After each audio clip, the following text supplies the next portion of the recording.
पुरातत्वविदों को एक ऐसा चीज मिला जिसे देखने के बाद कई सवाल सामने आता है, लेकिन जिसका जवाब पाना लगभग नामुमकिन है। आज मैं आपको कुछ ऐसे जानकारी देने वाला हूँ जिसके बारे में जानकर आप ये सोचने पर मजबूर हो जाएंगे कि क्या सच में प्राचीन काल में दूसरी दुनिया से परग्रही हमारे धरती पर आए थे।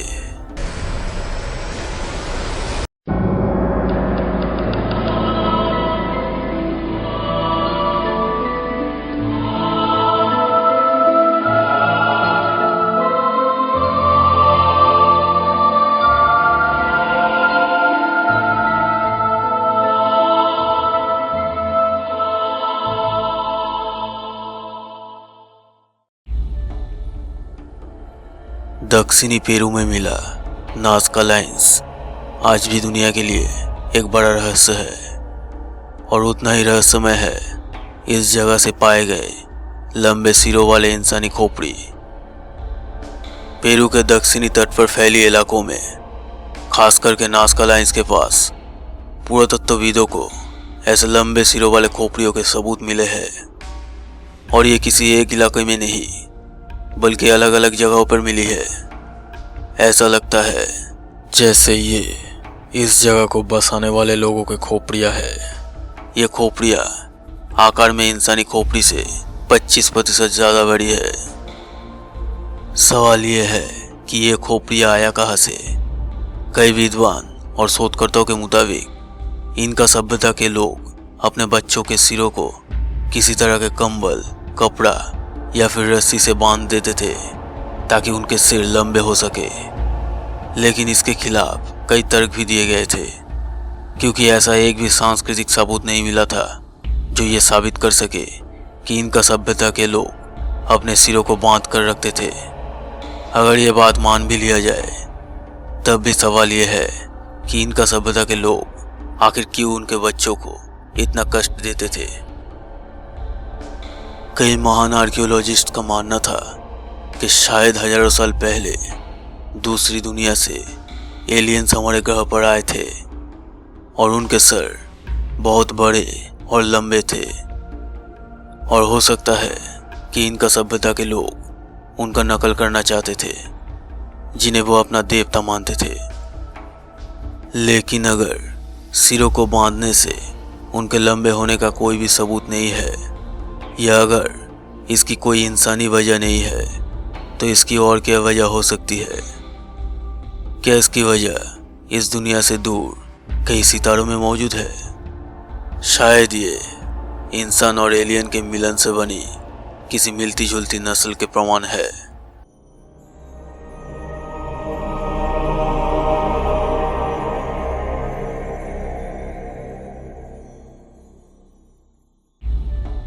ऐसे प्रजाति जो ना कि सिर्फ पेरू में बल्कि प्राचीन मिस्र में भी बसती थी, और इसका सबूत शायद हमें मिल सकता है उस खोज से जिसे जानने के बाद आपके होश उड़ जाएंगे।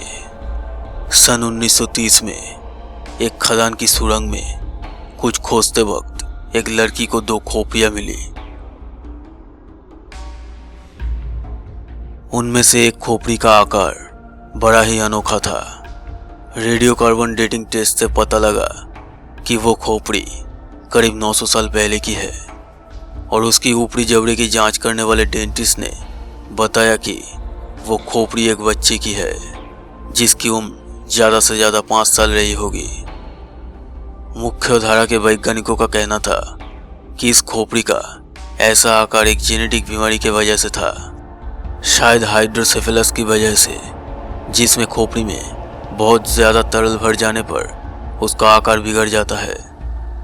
मगर पैरानॉर्मल रिसर्चर और खोपड़ी के देखभाल करने वाले लॉर्ड पाई नहीं मानते कि उस खोपड़ी की इस तरह से आकार होने की असली वजह यह है। उनका मानना था कि ये खोपड़ी हाइड्रोसेफेलस तो बिल्कुल भी नहीं थी, क्योंकि हम जानते हैं कि हाइड्रोलिक होने पर खोपड़ी गुब्बारे की तरह फूल जाती है। वो एक खास आकार में नहीं फूलती, ना ही उसके बीच में एक निशान बनता है। जब हम बड़े होते हैं तब भी हमारी खोपड़ी के जोड़ पर किसी किस्म का कोई निशान नहीं बनता, मगर बहुत से रिसर्चर्स सिर्फ खोपड़ी के आकार से ही हैरान नहीं है, क्योंकि वो एक आम खोपड़ी के मुकाबले करीब 10% ज़्यादा बड़ी है, बल्कि उसके अंदर कई और ऐसे चीज़ है जो एक आम इंसान की खोपड़ी में नहीं पाई जाती।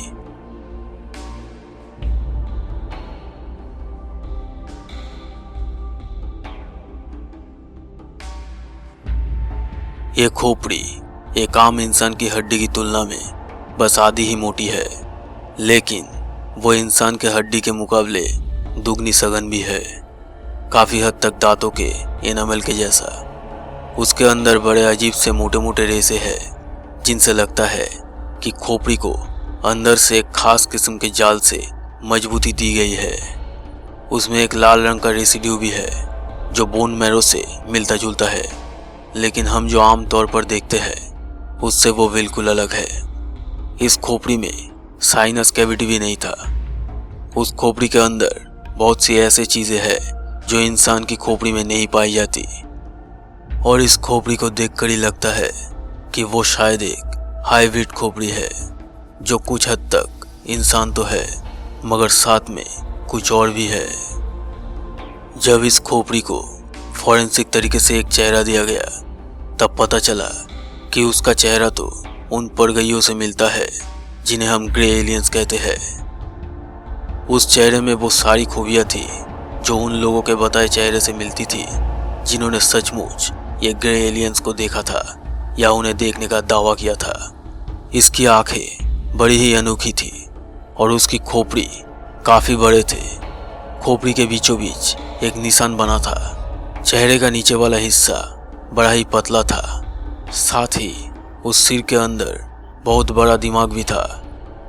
लॉयड पाई ने इस खोपड़ी को लेके एक रिसर्च शुरू किया और इंडिपेंडेंट रिसर्चर्स के साथ काम करते हुए ये पता लगाने लगे कि वो अनोखी खोपड़ी आखिर किसकी थी।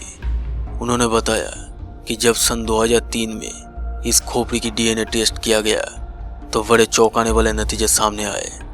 वैज्ञानिकों को उसमें माइटोकॉन्ड्रियल डीएनए तो मिला, यानी वो डीएनए जो माँ से मिलता है, मगर उसमें न्यूक्लियर डीएनए नहीं था, यानी वो डीएनए जो माँ और बाप दोनों से मिलता है।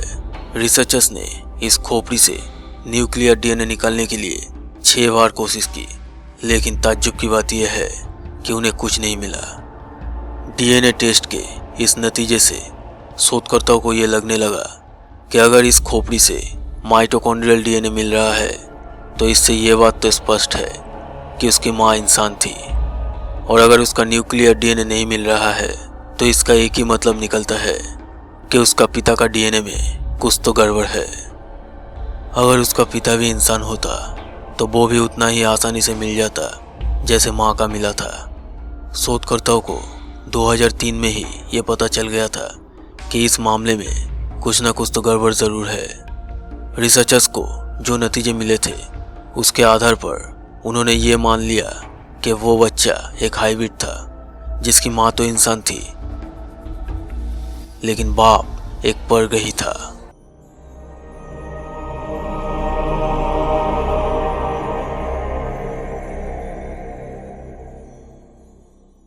लेकिन कहानी अभी ख़त्म नहीं हुई। जब साल 2011 में और उन्नत डीएनए टेस्टिंग की गई तब नतीजे और भी चौंकाने वाले मिले। इस बार पता लगा कि सिर्फ पिता ही नहीं बल्कि माँ का भी डीएनए इंसान का नहीं है। जब रिसर्चर्स को और लंबे माइटोकॉन्ड्रियल डीएनए मिलने लगे तब उन्हें पता चला कि वो तो फिट ही नहीं हो रहे हैं। उन शोधकर्ताओं के पास अभी इस बात के जेनेटिक सबूत थे कि उसकी माँ भी इंसान नहीं थी। वो बच्चा पूरी तरह से पड़ गई था। हालांकि दिसंबर 2013 में लॉयड पाई की मौत हो गई, पर उनकी रिसर्च टीम मानते हैं कि वो एक दिन इस अद्भुत खोपड़ी के सारे जीनोम जमा कर लेंगे और तब ये सच सामने आएगा कि असल में वो क्या है जिसे वो और दूसरे रिसर्चर्स अभी तक एक पड़ गई जीव ही मान रहे हैं। क्या ऐसा हो सकता है कि वो खोपड़ी एक पड़ गई बच्चे की हो जो हजारों साल पहले पृथ्वी पर ही रहता था। दोस्तों, ये दुनिया ऐसे ही रहस्यों से भरा पड़ा है और ये जानकारी आप तक लाऊंगा मैं। और अगर आप इन रहस्यों को जानना चाहते हैं तो हमारे चैनल को सब्सक्राइब करके इस बेल आइकन को ज़रूर दबा दीजिए ताकि आप हमारे आने वाले वीडियोस सबसे पहले देख सकें।